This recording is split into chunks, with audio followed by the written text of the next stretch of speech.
Salut tout le monde, c'est Stup et aujourd'hui on se trouve pour un Godsa un peu spécial puisqu'il ne s'agit pas vraiment d'un test de jeu rétro, mais plus d'un test de logiciel, d'application pour Game Boy Pocket et Game Boy Color. Vous savez sans doute déjà de quoi je parle, puisque vous avez dû lire le titre de la vidéo. Je veux bien sûr parler du Smartcom. Bon, alors je suis conscient que le Smartcom, ça ne doit pas parler à beaucoup d'entre vous. Puisque déjà c'est quelque chose d'assez rare, sans être collector, je n'irai pas jusqu'à là, mais c'est quelque chose de rare. On verra pourquoi après d'ailleurs, et c'est pas spécialement pour de bonnes raisons. Pour le Smartcom, c'était une cartouche Game Boy classique, à part le fait qu'elle soit super noire avec marqué Smartcom écrit en gros dessus, et une énorme languette jaune qui sert strictement à rien, c'est une cartouche de Game Boy comme les autres. Alors le Smartcom nous était présenté comme un PDA. Un agenda électronique pour sa Game Boy Pocket ou sa Game Boy Color. C'était révolutionnaire à l'époque, vous vous rendez compte? Dans une seule petite cartouche de Game Boy, là, dans votre poche, il y avait un condensé de tas de petites applications, de petits logiciels pour vous faciliter la vie. On avait un calendrier, on avait un agenda, une calculatrice, on avait une horloge, une alarme, une fonction réveil, un bloc-notes, on avait un annuaire pour noter les numéros téléphoniques de ses amis. On pouvait envoyer des emails et des téléavertisseurs. On pouvait même commander sa télé à distance. Bon, alors ça c'est dans les faits, hein, parce que malgré toutes ces belles promesses, le Smartcom avait, comment dire, une sorte d'application cachée. Ça faisait planter ta Game Boy Color. Et oui, c'est aussi une des grandes particularités du Smartcom, c'est qu'il ne fonctionne pas. Enfin, pas tout à fait. C'est-à-dire que pour faire fonctionner le Smartcom, vous êtes obligé de redémarrer votre Game Boy une bonne 48aine de fois.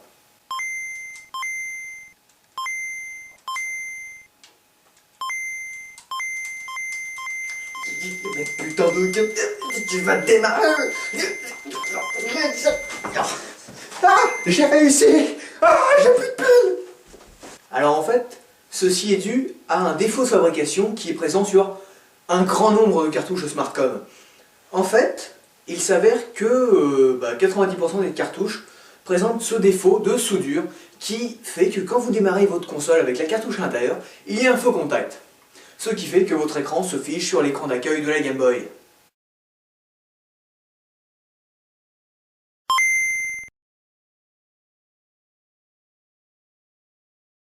C'est pour ça que j'ai dû trouver une ROM pour vous présenter le jeu à peu près, pour vous montrer l'interface. Malheureusement, les ROM sont tellement fidèles à la cartouche d'origine que les ROM aussi y plantent. Alors, une fois qu'on avait réussi à faire démarrer le Smartcom, on avait tout plein de petites applications comme un vrai PDA, comme les téléphones portables d'aujourd'hui.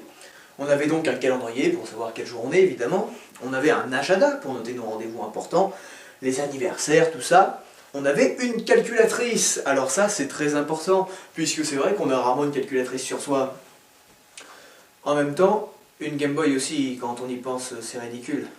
Les rares fois où t'emmenais ta Game Boy avec toi, c'est parce que tu partais en voyage longtemps et pour pas t'emmerder, tu sortais ta Game Boy. Mais quand t'emmenais ta Game Boy, t'emmenais un ou deux jeux, t'emmenais pas non plus des centaines. Et t'emmenais des jeux amusants tant qu'à faire, des jeux que tu pouvais jouer des heures, comme Tetris par exemple. T'emmenais pas le Smartcom. Ou alors, fallait être une sorte de sadomasochiste. Et t'as vu Stup, la nouvelle 3DS? Je l'ai amené avec Ocarina of Time pour m'occuper dans l'avion. Et toi, qu'est-ce que t'as pris? Le Smartcom! Vous avez besoin de quelque chose? Oui, de vous.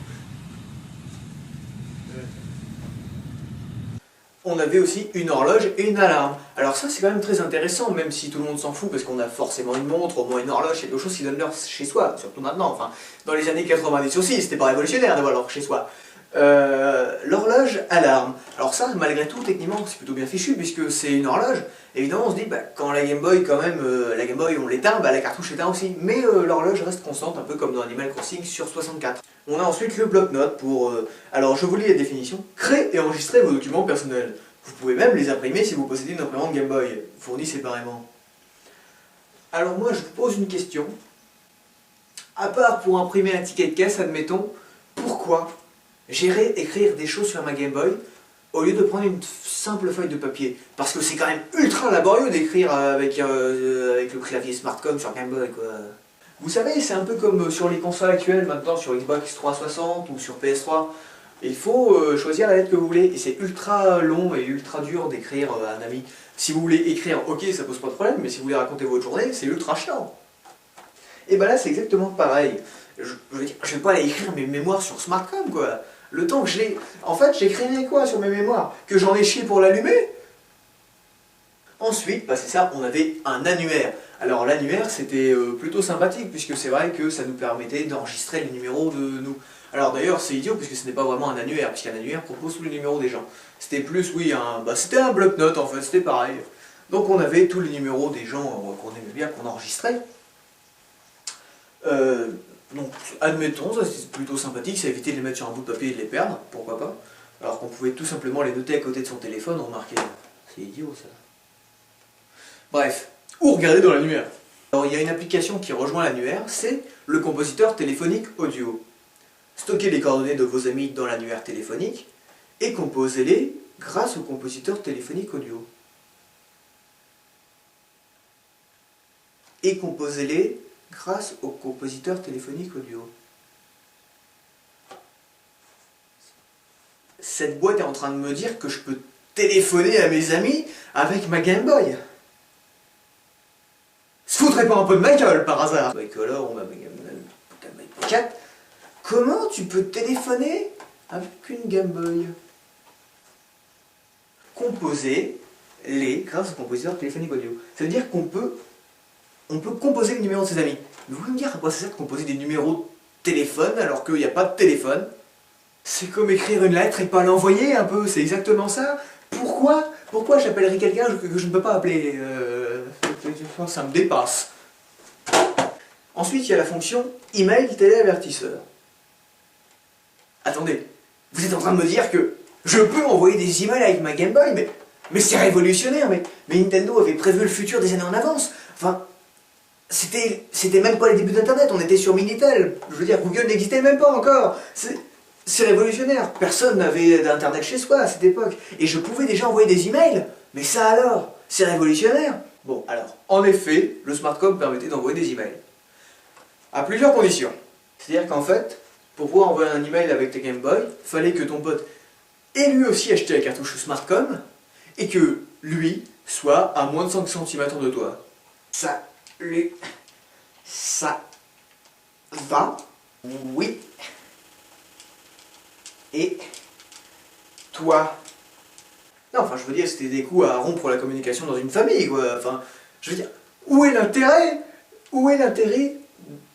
d'écrire, enfin, d'envoyer un email à quelqu'un qui est à 5 cm de vous? Mais si, il n'y a aucun intérêt à faire ça. Mais pourquoi? Mais c'est nul.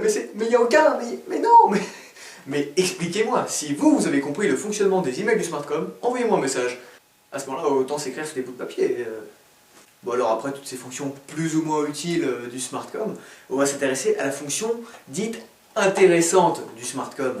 Alors, c'était le truc qui était sympatoche, qui était sympathique, c'est la commande à distance télémagnétoscope.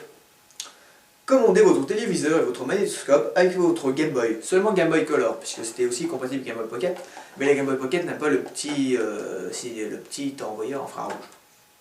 Alors ça c'était plutôt sympathique, mais là encore il fallait réunir plein de conditions. Il fallait tout d'abord mettre le capteur infrarouge de la Game Boy Color face à celui de la télécommande de l'objet que vous voulez contrôler. Ensuite, il fallait appuyer sur la touche Start de votre Game Boy pour synchroniser cette dernière avec la télécommande de votre télé ou de votre magnétoscope. Et ensuite, si tout se passait bien, au bout d'une bonne dizaine de minutes, tout était synchronisé et vous pouviez commander votre télé avec votre Game Boy. Encore une fois, faudrait m'expliquer l'intérêt. Alors certes, moi je veux dire, c'est le seul truc qui m'a fait marrer pendant 10 minutes sur le Smartcom, tu faisais des blagues. Tu faisais semblant de jouer, et ben non, t'éteignais la télé. Bon alors ça c'est des coups à pas faire tout le temps non plus.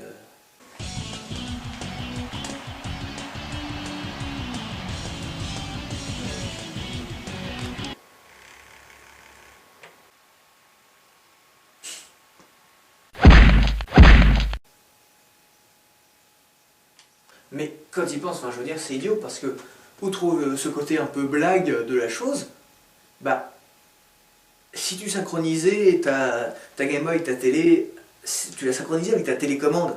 Donc, t'avais pas besoin de contrôler ta télé avec ta Game Boy, puisque t'avais une télécommande. Non mais vous imaginez, vous, le gars il se lève le matin, il a un quart d'heure pour se préparer, il décide d'allumer sa télé.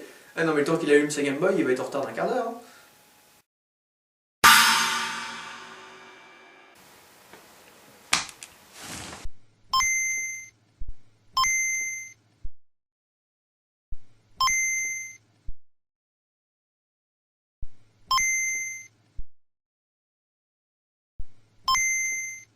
Non, c'est vrai, en fait, quand on y pense, le Smartcom, ça marchait pas, et ça servait pas à grand chose, comme les agendas électroniques en fait. Surtout maintenant qu'il y a les téléphones portables, mais je veux dire, quand on se remet le contexte de l'époque, quand t'avais une Game Boy, c'était pour jouer, et tu te baladais pas toujours avec, c'était seulement quand tu savais que t'allais jouer. Je veux dire, quand t'allais au cinéma, t'emmenais pas ta Game Boy parce que t'allais voir un film. Je veux dire, ta Game Boy, tu jouais chez toi, comme tout le monde, sur les toilettes, quoi. Je veux dire, c'était l'intérêt, tu pouvais jouer au jeu dans les toilettes, c'était ça l'intérêt de la Game Boy, malgré tout. Tu partais en voyage, t'avais, je sais pas, t'avais une dizaine d'heures de train, là c'était cool la Game Boy. Mais je veux dire, t'emmenais pas le Smartcom. Alors c'est tout de même bien marqué sur l'emballage, ceci n'est pas un jeu, l'aspect réel du produit peut varier. Tu m'étonnes, l'aspect peut tellement varier que ça fonctionne pas toujours. En plus, le pire, c'est qu'il y a quand même des choses qui mettent la puce à l'oreille sur la boîte, quoi, je veux dire. Et aussi dans le manuel d'ailleurs.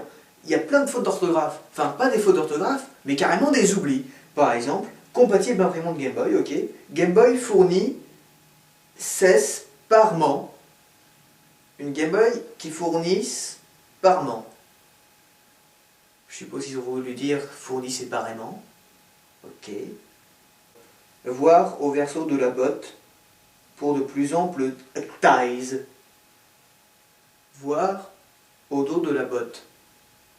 Et enfin, je pense que pour mettre un terme à cette vidéo, je viens de remarquer un petit détail sur la boîte. Ce produit n'est ni subventionné, ni appuyé, ni agréé par Nintendo. Tu m'étonnes.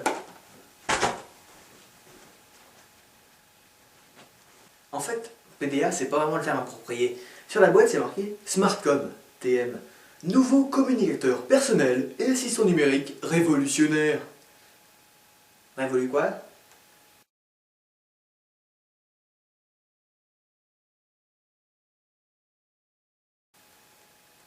Qu'est-ce qu'ils entendent par révolutionnaire?